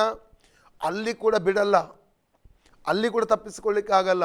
ಹಡಗುಗಳಲ್ಲಿ 3ರಲ್ಲಿ 1 ಭಾಗ ಆ ಸಮಯದಲ್ಲಿ ನಾಶವಾಗ್ತದಂತ ವಾಕ್ಯದಲ್ಲಿ ನಾವು ಕಾಣ್ತಾ ಇದ್ದೇವೆ. ಅವಾಗ ಎಷ್ಟೋ ಲಕ್ಷೋಪಲಕ್ಷ ಜನರು ಈ ಒಂದು ಉಪದ್ರವದ ಮೂಲಕ ಸತ್ತು ಹೋಗುತ್ತಾರೆ ಪ್ರಿಯರೇ. ಆದರೆ ಇಲ್ಲಿ 10ನೇ ಉಪದ್ರವ ಅಂದರೆ 3ನೇ ತುತ್ತೂರಿಯ ಊದುವುದರ ಮೂಲಕ ಬರುವಂಥ ಉಪದ್ರವ, ಅದು ಯಾವ ರೀತಿಯಲ್ಲಿದೆ? ಇದು ಎಲ್ಲಿ ಓದಿ. 3ನೇ ದೇವದೂತನು ತುತ್ತೂರಿಯನ್ನೂದಿದಾಗ ಪಂಜಿನಂತೆ ಉರಿಯುವಂತ ಒಂದು ದೊಡ್ಡ ನಕ್ಷತ್ರವು ಎಲ್ಲಿ ಬೀಳ್ತದೆ? ಟಾರ್ಗೆಟ್, ನಾನು ಅವಾಗಲೇ ಹೇಳಿದ್ದೇನೆ, ದೇವರಿಗೊಂದು ಗುರಿ, ಟಾರ್ಗೆಟ್ ನದಿಗಳ ಮೇಲೂ ನೀರಿನ ಒರತೆಗಳ ಮೇಲೆ ಬೀಳ್ತದೆ. ಹೌದಾ? ಭೂಮಿ ಆಯಿತು, ಸಮುದ್ರ ಆಯಿತು, ಈಗ ಮನುಷ್ಯರಿಗೆ ಕುಡಿಲಿಕ್ಕೆ ಒಂದು ನೀರಿದೆ, ಎಲ್ಲಿ? ನದಿಯ ನೀರು ಮತ್ತು ಒರತೆಗಳು. ಆ ಒರತೆನೇ ವಿಷ ಆಗುವುದಾದರೆ, ಆ ನದಿಯ ನೀರೇ ವಿಷ ಆದರೆ ಮನುಷ್ಯ ಏನು ಕುಡಿಲಿಕ್ಕೆ ಸಾಧ್ಯ ಪ್ರಿಯರೇ? ಸ್ವಲ್ಪ ಯೋಚನೆ ಮಾಡಿ. ಮನುಷ್ಯನಿಗೆ ಆ ಸಮಯದಲ್ಲಿ ಎಲ್ಲ ದಿಕ್ಕುಗಳಿಂದ, 4 ದಿಕ್ಕುಗಳಿಂದ ಉಪದ್ರವದ ಮೇಲೆ ಉಪದ್ರವ, ಸಂಕಟದ ಮೇಲೆ ಸಂಕಟ, ವೇದನೆ ಮೇಲೆ ವೇದನೆ, ಯಾತನೆ ಮೇಲೆ ಯಾತನೆ, ನೋವಿನ ಮೇಲೆ ನೋವು ಪ್ರಿಯರೇ. ತಪ್ಪಿಸಿಕೊಳ್ಳಿಕ್ಕೆ ಸಾಧ್ಯವಿಲ್ಲ, ಅದನ್ನು ಅನುಭವಿಸಲೇಬೇಕು. ಆಗ ಜೀವಿಸುವಂಥ ಜನರು ಆ 7 ವರ್ಷಗಳಲ್ಲಿ ಯಾರೆಲ್ಲ ಜೀವಿಸ್ತಾ ಇದ್ದಾರಲ್ಲ ಅವರೆಲ್ಲ ಈ ಒಂದು ನೋವುಗಳನ್ನು, ಉಪದ್ರವಗಳನ್ನು, ಸಂಕಟವನ್ನು, ಅಹಿಂಸೆಯನ್ನು ಅವರು ಅನುಭವಿಸಲೇಬೇಕಾಗುತ್ತದೆ. ತಪ್ಪಿಸಿಕೊಳ್ಳಿಕ್ಕೆ ಸಾಧ್ಯವಿಲ್ಲ. ಭಯಂಕರವಾದ ರೀತಿಯಲ್ಲಿ ಅನೇಕರು ಸತ್ತು ಹೋಗ್ತಾರೆ ಪ್ರಿಯ, ನಾಶವಾಗಿ ಹೋಗ್ತಾರೆ ಆ ದಿವಸಗಳಲ್ಲಿ ಎಂಬುದಾಗಿ ಯಾತನೆಯ ಮೂಲಕ ಅವರು ಸಾಯುವುದನ್ನು ಆ ದಿವಸಗಳಲ್ಲಿ ಕಾಣಲಿಕ್ಕೆ ಸಾಧ್ಯ.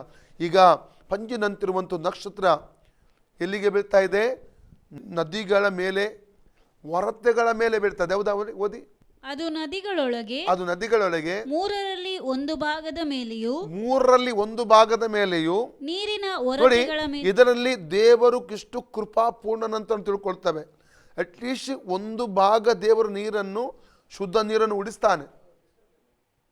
3ರಲ್ಲಿ 1 ಭಾಗ ನಾಶವಾದರೂ 1 ಭಾಗ ಅದು ಸ್ವಲ್ಪ ಉಡಿಸ್ತಾನೆ, ಕನಿಕರ ತೋರಿಸಿ. ಅಟ್ಲೀಸ್ಟ್ ಜನ ಮಾನಸಾಂತರ ಪಡಲಿ, ತಮ್ಮ ಪಾಪಕ್ಕೆ ಪಶ್ಚಾತ್ತಾಪ ಪಡಲಿ, ಸತ್ಯ ದೇವರ ಕಡೆಗೆ ತಿರುಗಲಿ ಎಂಬ ಒಂದು ಕಾರಣಕ್ಕೋಸ್ಕರ ಆ ದಿನಮಾನಗಳ ದೇವರೇನು ಮಾಡ್ತಾನೆ?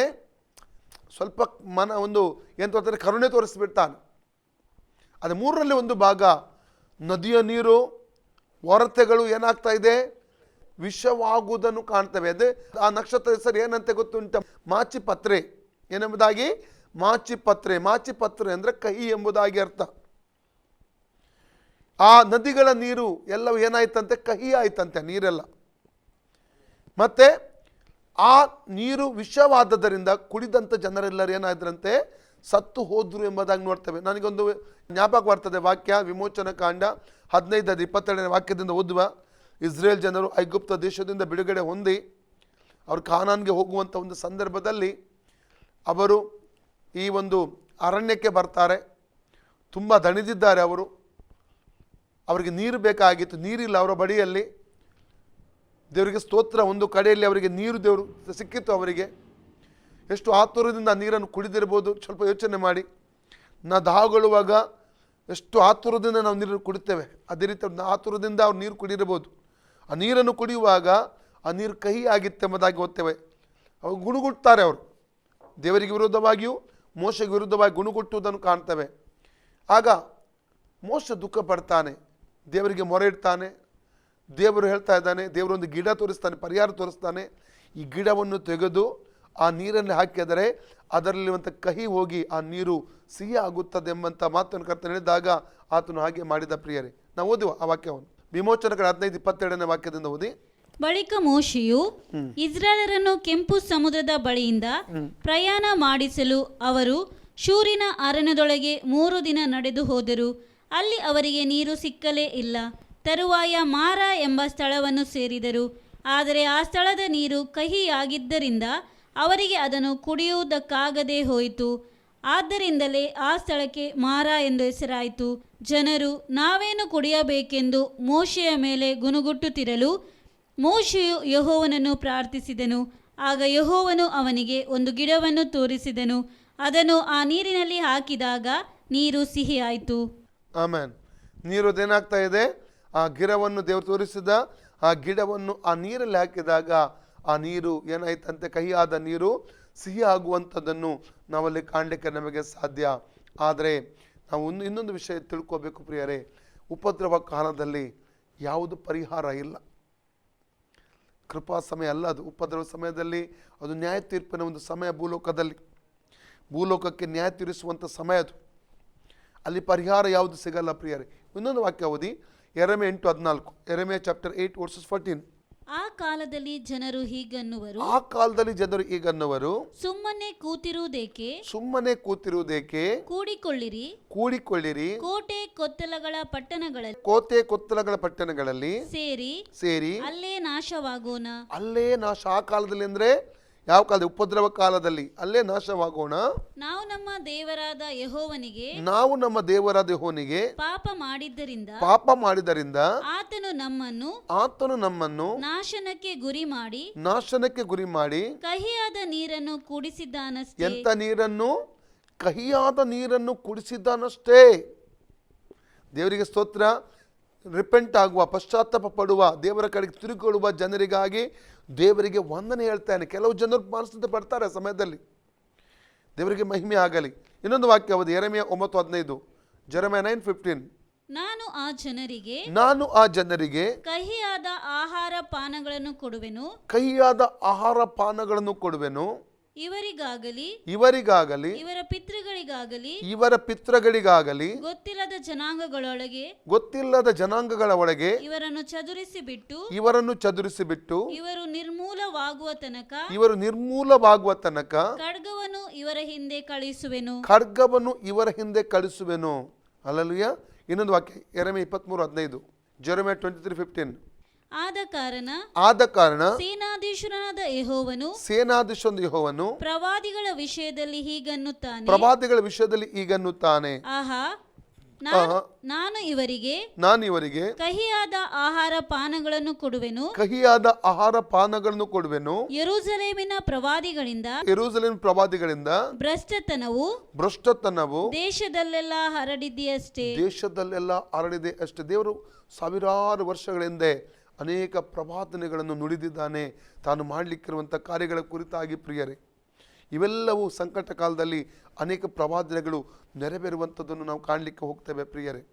ನಾವು ಪ್ರಲಾಪಗಳು 3ನೇ ಅಧ್ಯಾಯ 15ನೇ ವಾಕ್ಯ ಓದುವ. ಲೆಮೆಂಟೇಷನ್ ಚಾಪ್ಟರ್ 3:15. ನಾನು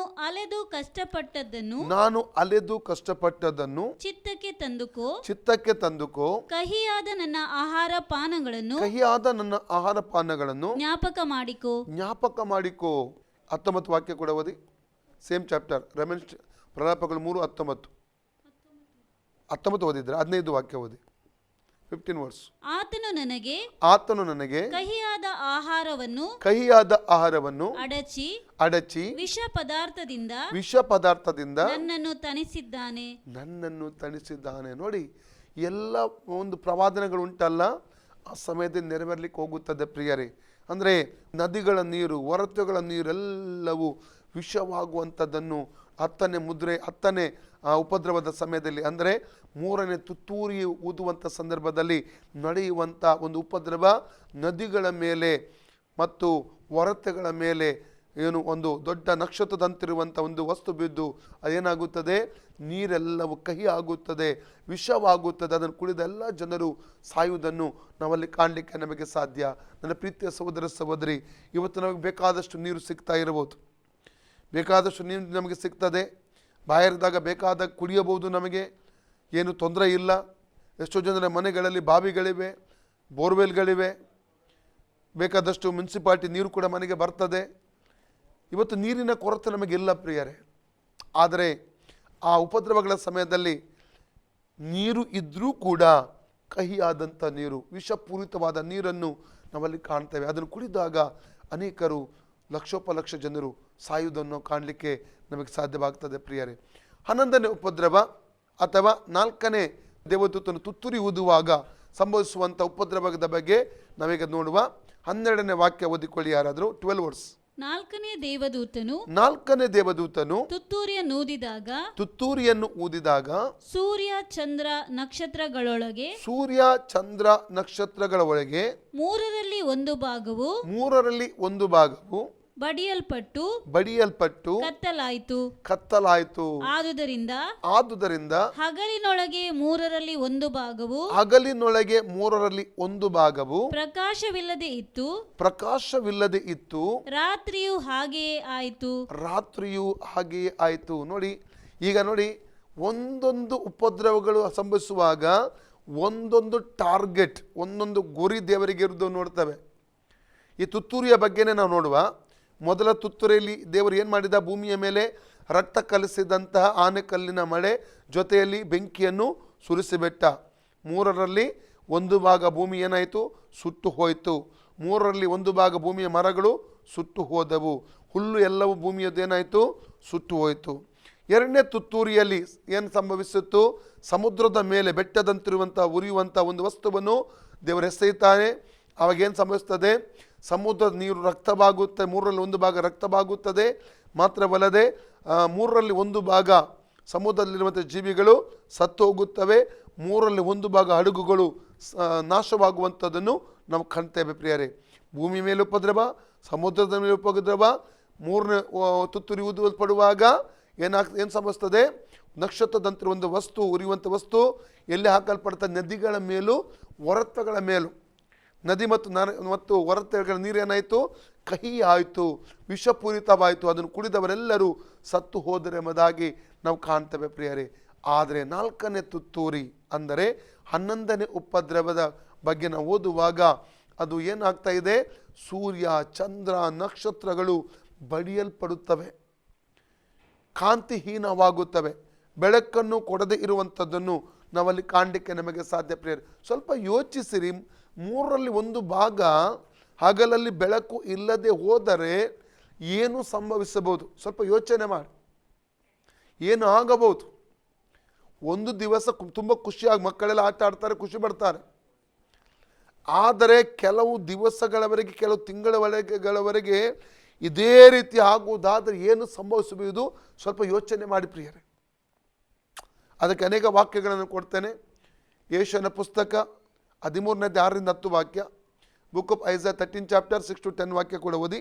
ಬೈಬಲ್ ವಾಕ್ಯದಲ್ಲಿ ಹಳೆ ಒಡಂಬಡಿಕೆಯಲ್ಲಿ ಏನೆಲ್ಲ ಹೇಳಲ್ಪಟ್ಟಿದೆ ಪ್ರವಾದನ ರೂಪದಲ್ಲಿ, ಅದು ಹೊಸ ಒಡಂಬಡಿಕೆ ನೆರವೇರುವಂಥದ್ದನ್ನು ಕಾಣ್ತೇವೆ ನಾವು. ಅರಚಿಕೊಳ್ಳಿರಿ, ಯೆಹೋವನ ದಿನವು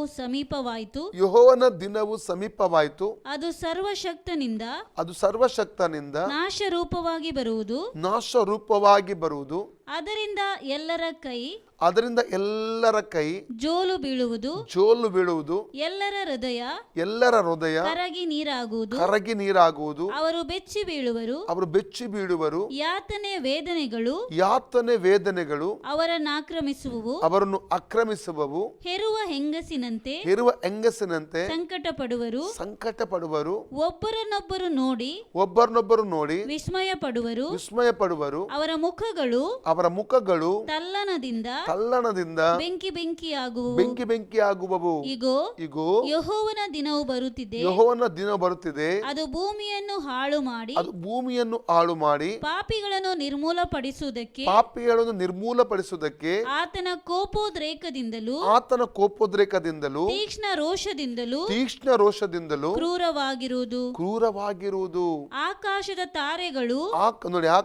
ತಾರೆಗಳು ನಕ್ಷತ್ರ ರಾಶಿಗಳು ಬೆಳಗುವುದಿಲ್ಲ, ಬೆಳಕು ಕೊಡುವುದಿಲ್ಲ.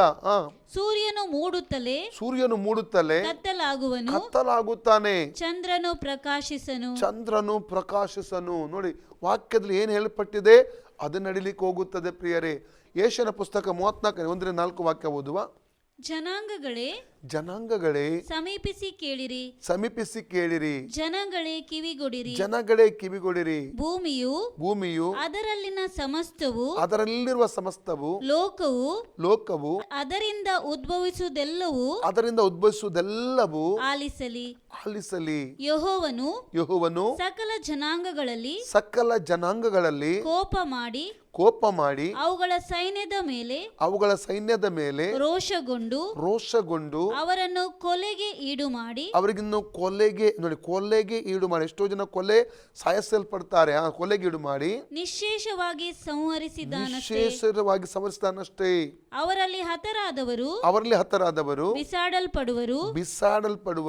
ಅವರ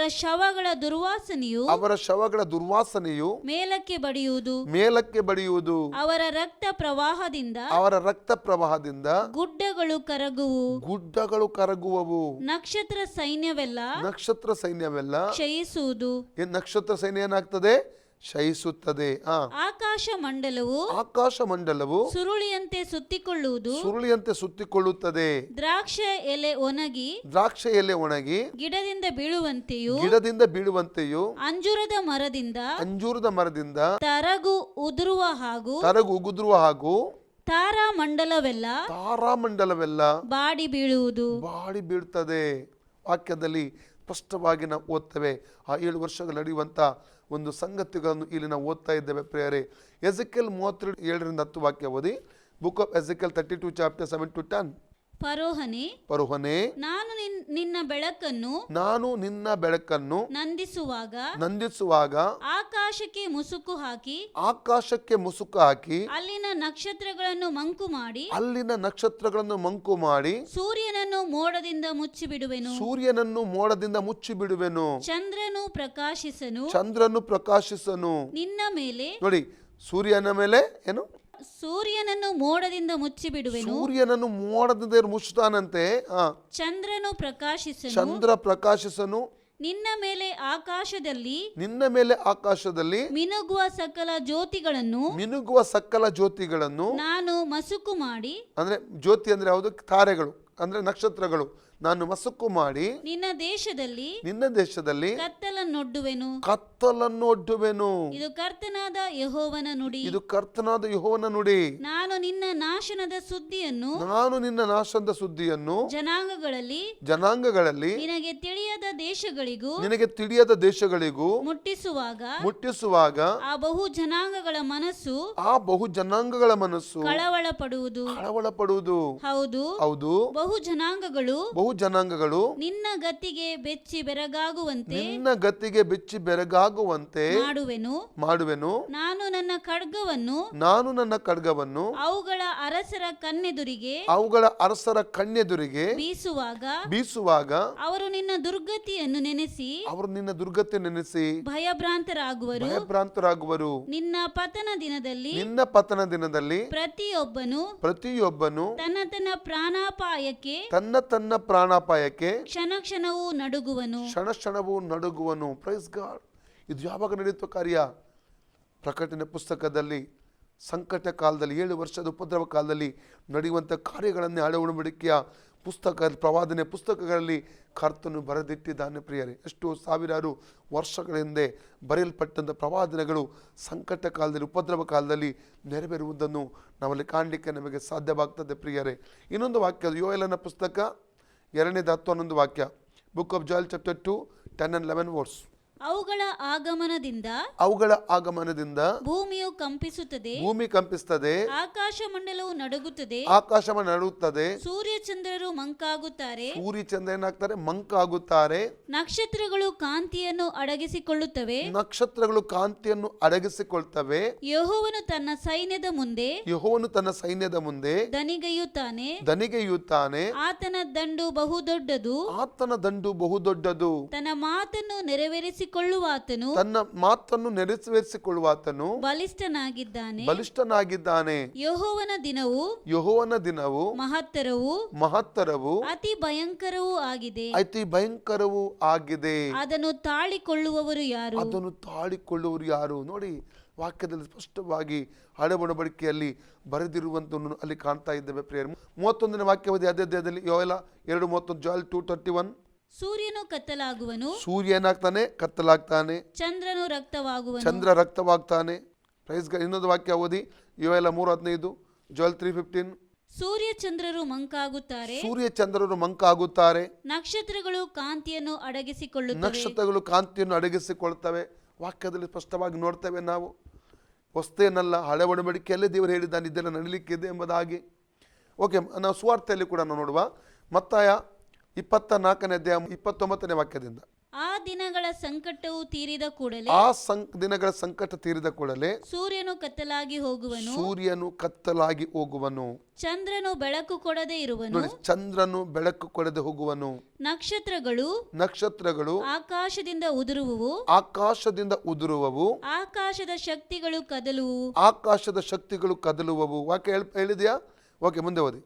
ಆಗ ಮನುಷ್ಯ ಕುಮಾರನನ್ನು, ಅಂದರೆ ಈ 7 ವರ್ಷಗಳು ಮುಗಿಯುವ ಸಂದರ್ಭದಲ್ಲಿ, ಅಂತ್ಯದಲ್ಲಿ ಬಹಿರಂಗ ಬರೋಣ ಸ್ವಾಮಿಯದ್ದು ಆತನ ಬರ್ತಾನೆ. ಓದಿ.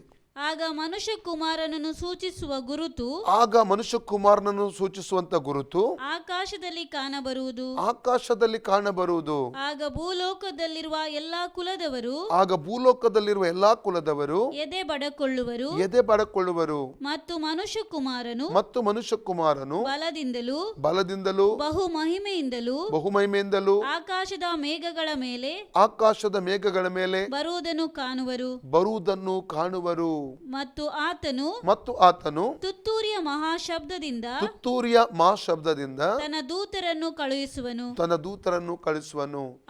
ಆತನು ಆದುಕೊಂಡವರನ್ನು ಆಕಾಶದ ಒಂದು ಕಡೆಯಿಂದ ಮತ್ತೊಂದು ಕಡೆಯವರೆಗೆ 4 ದಿಕ್ಕುಗಳಿಂದ ಒಟ್ಟುಗೂಡಿಸುವರು. ಇಲ್ಲಿ ಸ್ಪಷ್ಟವಾಗಿ ನೋಡುತ್ತವೆ, ಸೂರ್ಯ, ಚಂದ್ರ, ನಕ್ಷತ್ರಗಳು ಅವರು ತಮ್ಮ ಕಳೆ ಕೊಡದೆ ಹೋಗುತ್ತಾರೆ ಎಂಬುದಾಗಿ ಅಲ್ಲಿ ನಾವು ಕಾಣ್ತೇವೆ. ಕೊನೆಗೆ 7 ವರ್ಷಗಳ ಕೊನೆಯಲ್ಲಿ ಯೇಸು ಸ್ವಾಮಿಯ ಬಹಿರಂಗ ಬರೋಣ ಭೂಮಿಯಲ್ಲಿ ಇರುವಂಥದ್ದನ್ನು ಈ ವಾಕ್ಯದ ಮೂಲಕವಾಗಿ ನಾವು ಓದ್ತಾ ಇದ್ದೇವೆ. ಇನ್ನೊಂದು ವಾಕ್ಯ ಓದಿ, ಮಾರ್ಕನ ಸುವಾರ್ತೆ 13ನೇ ಅಧ್ಯಾಯ 24ರಿಂದ 27 ವಾಕ್ಯ. Book of mark chapter 13, 24-27. ಇದಲ್ಲದೆ ಆ ದಿನಗಳಲ್ಲಿ ಆ ಸಂಕಟ ತೀರಿದ ಮೇಲೆ ಸೂರ್ಯನು ಕತ್ತಲಾಗಿ ಹೋಗುವನು, ಚಂದ್ರನು ಬೆಳಕು ಕೊಡದೆ ಇರುವನು, ನಕ್ಷತ್ರಗಳು ಆಕಾಶದಿಂದ ಉದುರುತ್ತಾ ಇರುವವು, ಆಕಾಶದಲ್ಲಿರುವ ಶಕ್ತಿಗಳು ಕದಲುವವು. ಆಗ ಮನುಷ್ಯ ಕುಮಾರನು ಬಹುಬಲದಿಂದಲೂ ಮಹಿಮೆಯಿಂದಲೂ ಮೇಘದಲ್ಲಿ ಬರುವುದನ್ನು ಕಾಣುವರು. ಮತ್ತು ಆತನು ತನ್ನ ದೂತರನ್ನು ಕಳುಹಿಸಿ ತಾನು ಆದುಕೊಂಡವರನ್ನು ಭೂಮಿಯ ಕಟ್ಟ ಕಡೆಯಿಂದ ಆಕಾಶದ ಕಟ್ಟ ಕಡೆಯವರೆಗೆ 4 ದಿಕ್ಕುಗಳಿಂದ ಒಟ್ಟುಗೂಡಿಸುವನು. ಇದು ಕೊನೆಯಲ್ಲಿ, ಅಂದ್ರೆ ಈ ಉಪದ್ರವ ಕಾಲ ಮುಗಿಯುವ ಕೊನೆಯ ಹಂತದಲ್ಲಿ ಯೇಸು ಸ್ವಾಮಿಯ ಬರೋಣ. ಆತನ ಜೊತೆ ನಾವೆಲ್ಲ ಬರ್ತೇವೆ. ಎತ್ತಲ್ಪಡುವಿಕೆಯಲ್ಲಿ ಹೋದವರು ಪರಲೋಕದಲ್ಲಿ ತಿರುಗಿ ಆತನ ಜೊತೆ ಭೂಮಿಗೆ ಬರ್ತೇವೆ. ಆ ಸಮಯದಲ್ಲಿ ಇದು ನಡೆಯುವಂಥ ಒಂದು ಕಾರ್ಯವಾಗಿದೆ ಪ್ರಿಯರೇ. ಇನ್ನೊಂದು ವಾಕ್ಯ ಓದಿ, ಲೂಕ 21:25. Luke chapter 21:25. ಇದಲ್ಲದೆ ಸೂರ್ಯ ಚಂದ್ರ ನಕ್ಷತ್ರಗಳಲ್ಲಿ ಸೂಚನೆಗಳು ತೋರುವವು. ಭೂಮಿಯ ಮೇಲೆ ಸಮುದ್ರದ ಮತ್ತು ತೆರೆಗಳ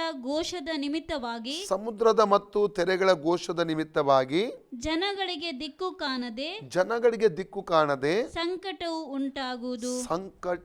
ಉಂಟಾಗುವುದು. ಪುನಃ ನಾವು 4ನೇ ತುತ್ತೂರಿಯ ಬಗ್ಗೆ 12ನೇ ವಾಕ್ಯಕ್ಕೆ ತಿರುಗಿ ನಾವು ಬರೋಣ ಪ್ರಿಯರೇ. 11ನೇ ಉಪದ್ರವ. 4ನೇ ದೇವದೂತನು ತುತ್ತೂರಿಯ ನೂದಿದಾಗ ಸೂರ್ಯ ಚಂದ್ರ ನಕ್ಷತ್ರಗಳ ಒಳಗೆ 3ರಲ್ಲಿ ಒಂದು ಭಾಗವು ಬಡಿಯಲ್ಪಟ್ಟು ಕತ್ತಲಾಯಿತು. ಆದುದರಿಂದ ಹಗಲಿನೊಳಗೆ 3ರಲ್ಲಿ ಒಂದು ಭಾಗವು ಪ್ರಕಾಶ ಇಲ್ಲದೆ ಇತ್ತು. ರಾತ್ರಿಯೂ ಹಾಗೆಯೇ ಆಯಿತು. ಹಾಗಾದರೆ ಪ್ರಿಯರೇ, ನಾವು ಏನೆಲ್ಲ ಇಲ್ಲಿ ನಾವು ನೋಡ್ತಾ ಇದ್ದೇವೆ ಸಂಕಟ ಕಾಲದಲ್ಲಿ, ಅದರ ಪ್ರಕಟಣೆ ಪುಸ್ತಕದಲ್ಲಿ ಇವೆಲ್ಲವೂ ಸಂಭವಿಸಲಿಕ್ಕೆ ಇದೆ ಎಂಬುದಾಗಿ ಸಾವಿರಾರು ವರ್ಷಗಳ ಹಿಂದೆ ಅನೇಕ ಪ್ರವಾದಿಗಳ ಮೂಲಕ, ಏಷ್ಯಾನ ಮೂಲಕ, ಯೆರೆಮೀಯನ ಮೂಲಕ, ಅಥವಾ ಯೋವೇಲನ ಮೂಲಕ, ಚಪಾನ್ಯನ ಮೂಲಕ, ದೇವರು ಅನೇಕ ಎಜೆಕಿಯೇಲನ ಮೂಲಕ ಅನೇಕ ಪ್ರವಾದಿಗಳ ಮೂಲಕವಾಗಿ ಮುಂಚಿತವಾಗಿ ಇದು ನಡೀಲಿಕ್ಕಿದೆ, ಇದು ಸಂಭವಿಸಲಿಕ್ಕಿದೆ ಅಂತ ಮುಂಚಿತವಾಗಿ ದೇವರು ತಿಳಿಯಪಡಿಸಿದ್ದಾನೆ. ಮತ್ತು ಸ್ವಾರ್ಥಗಳಲ್ಲಿ ಸ್ವತಃ ಯೇಸು ಸ್ವಾಮಿ ಹೇಳಿರುವಂಥ ವಾಕ್ಯಗಳನ್ನು ನಾವೀಗ ಓದಿದ್ದೇವೆ ಪ್ರಿಯರೇ. ಮತ್ತಾಯ 24, 29, 31, ಮಾರ್ಕ 13, 24, 27, ಲೂಕ 21, 25 ಸ್ವತಃ ಯೇಸು ಸ್ವಾಮಿಯ ಬಾಯಿಂದಲೇ ಆ ವಾರ್ತೆಗಳನ್ನು ನಾವು ಕೇಳಿದ್ದೇವೆ. ಹಾಗಾದರೆ ನನ್ನ ಪ್ರೀತಿಯ ಸಹೋದರ ಸಹೋದರಿ, ಅಂದರೆ ಈ 4ನೇ ತುತ್ತೂರಿಯ ಉಪದ್ರವ ಅಥವಾ 11ನೇ ಉಪದ್ರವ, 11ನೆಯ 21 ಉಪದ್ರವ, 11ನೇ ಉಪದ್ರವದಲ್ಲಿ ಏನು ಸಂಭವಿಸ್ತದೆ? ಸೂರ್ಯ, ಚಂದ್ರ, ನಕ್ಷತ್ರಗಳು ಬಡಿಯಲ್ಪಟ್ಟು ಅವರು ಕಾಂತಿಹೀನವಾಗುತ್ತವೆ. ಅವುಗಳು 3ರಲ್ಲಿ 1 ಭಾಗ ಬೆಳಕನ್ನು ಕೊಡುವುದಿಲ್ಲ. ಭೂಮಿಯಲ್ಲಿ ಕತ್ತಲೆಯು ಆವರಿಸುತ್ತದೆ ಎಂಬುದಾಗಿ, 3ರಲ್ಲಿ 1 ಭಾಗ ಕತ್ತಲೆ ಆವರಿಸುತ್ತದೆ ಎಂಬುದಾಗಿ ನಾವು ಕಾಣ್ತಾ ಇದ್ದೇವೆ. ಹಾಗಾದರೆ ಯಾವ ರೀತಿ ಇರ್ಬೋದು ಸ್ವಲ್ಪ ಯೋಚನೆ ಮಾಡಿ. ಒಂದು ಕಡೆ ವಿಷಪೂರಿತ ನೀರು, ಇನ್ನೊಂದು ಕಡೆ ರಕ್ತಭರಿತವಾದಂಥ ನೀರು, ಇನ್ನೊಂದು ಕಡೆ ರಕ್ತ ಕಲಿಸಿದಂಥ ಆನೆಕಲ್ಲಿನ ಮಳೆ ಬೀಳ್ತಾ ಇದೆ, ಅದು ಕೂಡ ಬೆಂಕಿಯು ಅದರ ಜೊತೆಯಲ್ಲಿ ಬೀಳ್ತಾ ಉಂಟು. ಏನು ಯಾವ ರೀತಿಯಲ್ಲಿ ಆಗಬಹುದು ಆಗ ಯೋಚಿಸಿ. ನದಿಗಳ ಮೇಲೂ ನೀರಿನ ಹೊರತಗಳ ಮೇಲೂ ಕೂಡ ಹೋರಾಟ, ಆ ವಿಷಪೂರಿತವಾಗುತ್ತದೆ ನೀರು.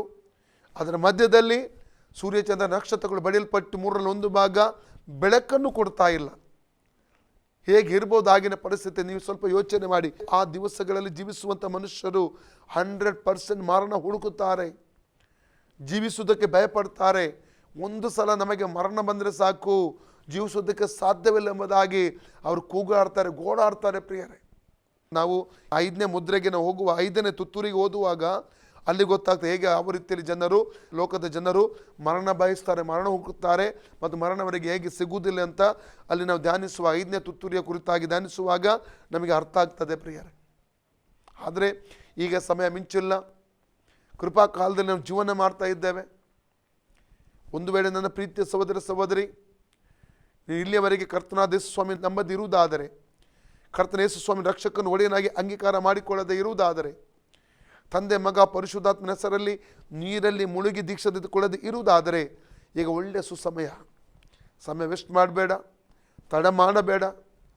ಯಾವಾಗ ಬೇಕಾದರೂ ಮರಣ ಸಂಭವಿಸಬಹುದು, ಯಾವಾಗ ಬೇಕಾದ ಯೇಸು ಸ್ವಾಮಿಯ ರಾಸ್ತ ಬರಬಹುದು. ಯಾವಾಗಲೂ 2 ಕಾರ್ಯಗಳ 2ರಲ್ಲಿ 1 ಕಾರ್ಯ ಯಾವಾಗ ಬೇಕಾದರೂ ನಮ್ಮ ಜೀವಿತದಲ್ಲಿ ಸಂಭವಿಸಬಹುದು.